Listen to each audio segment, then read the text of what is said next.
True mastery. A martial arts student went to his teacher and said earnestly, "I am devoted to studying your martial system. How long will it take me to master it?" The teacher's reply was casual, 10 years. Impatiently, the student answered, "But I want to master it faster than that. I will work very hard. I will practice every day, 10 or more hours a day if I have to. How long will it take then?" The teacher thought for a moment, 20 years. This Zen story is not only about martial arts. It echoes the law of reversed effort, which suggests that the more we strive for something, the least likely we are to attain it. The martial arts student's commitment is commendable, but the teacher probably saw it as a closed-minded hindrance, jeopardizing the student's ability to keep his beginner's mind, to do everything as if he was doing it for the first time.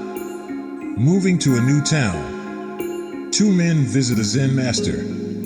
The first man says, "I'm thinking of moving to this town. What's it like?" The Zen master asks, "What was your old town like?" The first man responds, "It was dreadful. Everyone was hateful. I hated it." The Zen master says, "This town is very much the same. I don't think you should move here."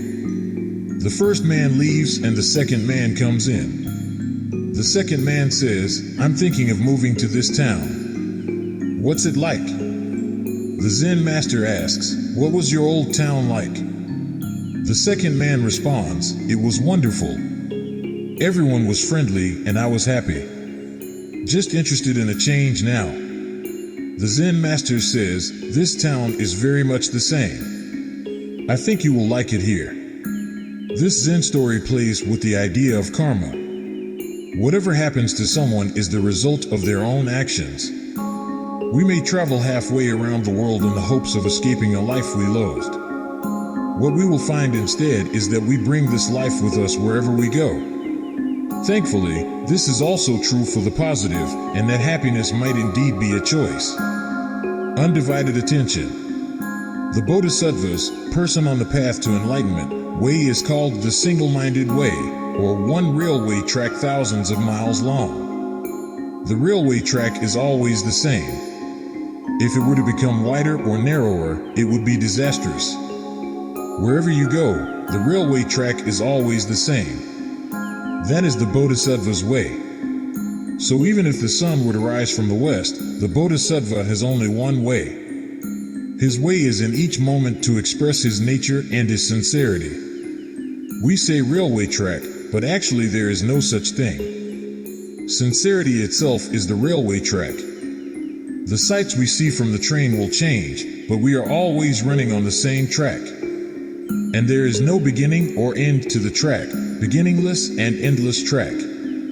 There is no starting point nor goal, nothing to attain. Just to run on the track is our way.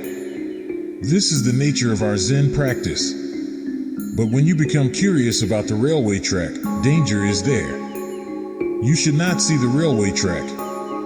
If you look at the track, you will become dizzy. Just appreciate the sights you see from the train. That is our way. There is no need for the passengers to be curious about the track. Someone will take care of it. Buddha will take care of it. But sometimes we try to explain the railway track because we become curious if something is always the same. We wonder, how is it possible for the Bodhisattva always to be the same? What is his secret? But there is no secret. Everyone has the same nature as the railway track. Suzuki describes how consistent focus on what we do in any given moment leads to better outcomes. We've all experienced this in one way or another. We're in a state of flow, but only as long as we don't think too much about it.